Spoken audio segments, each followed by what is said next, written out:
Comment se libérer d'une phobie scolaire? Comment aider mon ado à se libérer enfin d'une phobie scolaire? Eh bien, je vous explique tout ça en 4 étapes. Dans cette vidéo, je vous parle de la première étape, arrêtez justement de chercher à se débarrasser de cette phobie, mais au contraire, cherchez à la comprendre. Ça peut paraître paradoxal, mais vous allez voir, c'est la meilleure façon pour enfin s'en libérer. La phobie scolaire, comme toutes les phobies, comme toutes les peurs et comme toutes les émotions, elle a une bonne utilité, elle a une bonne raison d'être, elle a quelque part un message à nous transmettre. Je fais le parallèle très souvent avec un radar de recul sur une voiture. Lorsqu'il sonne le radar de recul, eh bien, il a quelque chose à nous dire. Il nous prévient, il y a peut-être un danger, un obstacle, une voiture garée, c'est peut-être juste des herbes un peu hautes derrière nous. Mais en tout cas, il nous prévient, il nous alerte de quelque chose. La phobie fait exactement la même chose. Elle nous prévient d'un danger qui est peut-être réel, qui est peut-être complètement imaginaire. Ça peut arriver, hein. Peut-être que le danger n'existe plus, il a peut-être existé mais n'est plus là actuellement.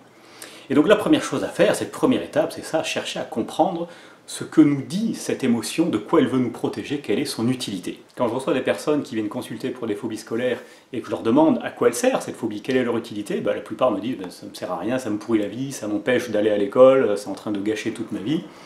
Donc ça, on est d'accord que la phobie scolaire, elle peut être très handicapante, elle peut être extrêmement gênante, être un vrai souci pour le bien-être là de l'ado, mais aussi pour son avenir s'il est déscolarisé. Et ça, c'est le gros problème d'ailleurs. Mais quelque part, c'est juste le résultat de la phobie. Si elle est trop forte, si elle prend trop de place, eh ben oui, hein, on ne va plus à l'école, c'est un gros problème. Mais c'est pas ça l'utilité, ça c'est juste une conséquence, parce que cette phobie, on va dire, elle dysfonctionne, elle est disproportionnée. Mais l'intention, l'utilité de cette phobie, c'est quoi? Eh bien, c'est protéger. Protéger de quelque chose qui est perçu comme anxiogène. Alors ça peut être du harcèlement, peut-être qu'il n'existe plus, peut-être que c'était dans le passé, mais c'est pas grave. L'école serait perçue toujours d'une façon anxiogène, même s'il n'y a plus de danger réel. Peut-être que ça vient protéger d'une pression permanente qu'on s'est mis pour avoir des bonnes notes, ou d'une pression qui vient des professeurs ou des parents. Peut-être que là, dans la nouvelle école où j'arrive, je n'ai plus mes copains, je me sens perdu. Donc toutes ces choses qui peuvent sembler anxiogènes, inconfortables, dangereuses, eh bien la phobie va chercher à nous protéger de ça. Et c'est ça qui est intéressant de voir, c'est que si cette phobie est là, c'est pas juste pour nous casser les pieds, c'est que derrière, il y a cette fonction de protection. Donc, il faut arriver à cette étape à se dire, ok, c'est normal que cette phobie soit là, parce que... Alors pourquoi? Parce que, ah oui, c'est normal que cette phobie soit dans ma vie, parce qu'à une époque, je me suis forcelé et l'école était vraiment anxiogène pour moi, et du coup, c'est resté. Ce côté dangereux de l'école est resté dans ma tête. Tiens, c'est normal que j'ai cette phobie parce que, eh oui, là c'est la rentrée, j'ai plus de copains, j'ai plus d'amis, je me trouve tout seul et je me sens pas bien, j'ai peut-être du mal à m'en faire des amis. Ah oui, donc c'est normal que j'ai cette phobie. Elle veut me protéger de ça, de ce manque d'amis, de cette solitude, de cette peur du regard des autres. Ah d'accord, donc elle est normale. Elle est peut-être très handicapante, elle est peut-être très embêtante, peut-être très inconfortable, mais c'est normal.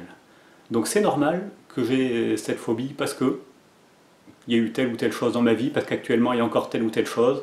Donc ça c'est la première étape de compréhension. Deuxième étape de compréhension, c'est de te dire, ah mais en plus, c'est plutôt sympa qu'elle soit là.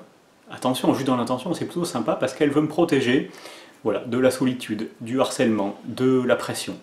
Même, encore une fois, je répète ce point qui est très important, même si elle est très handicapante, même si elle est très invalidante, même si elle est très inconfortable, eh ben on peut se dire, ah ok, c'est sympa quand même, parce que quelque part, cette phobie, elle veut me protéger, quelque part, elle veut mon bien. Même si elle m'embête, même si elle me casse les pieds, elle veut mon bien.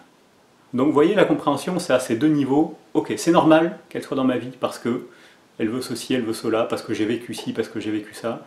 Et elle est sympa, cette phobie, parce qu'elle veut me protéger de ci ou de ça. Et d'ailleurs, je pense aux parents. Il y a beaucoup de parents qui disent je comprends pas, mon enfant finalement ça va bien, il n'a pas de raison particulière d'avoir de phobie, et pourtant il a, on ne comprend pas, et lui non plus la comprend pas. Et si, il faut quand même la comprendre. Et en tant que parent, il faut appliquer ce même état d'esprit. Ah, s'il a une phobie, il y a une raison derrière. Pourquoi il a une phobie? Ah eh oui, d'accord. À une époque, il était harcelé. Ah oui, où c'est maintenant, il a plus ses camarades, il se sent pas bien. Ah, c'est peut-être pas la voie qu'il aurait voulu faire. Ou peut-être il a peut-être choisi une voie, et puis finalement, il se rend compte que c'était pas cette voie où il voulait être, il voudrait peut-être changer, mais il sait pas comment en parler, donc il y a une raison derrière. C'est normal qu'elle soit là, cette phobie. Si elle est là, c'est qu'il y a du sens derrière. Donc c'est normal, elle a du sens, et en plus, elle est sympa, cette phobie. Elle veille sur moi, ou elle veille sur mon enfant, elle veut protéger mon enfant de la solitude, du harcèlement, toutes ces choses. Même si c'est pas réel, même si ça n'existe pas forcément là dans l'instant, c'est pas grave. L'intention de cette phobie est la protection. Si vous êtes un parent d'un ado qui souffre de phobie scolaire, ou si vous êtes cet ado avec cette phobie scolaire, eh bien, je vous invite à prendre ce temps de réflexion, à quelque part se connecter. Tiens, dimanche soir, tous les dimanches soirs, je sens que je ne suis pas bien l'idée de reprendre à l'école. Il faut se poser avec.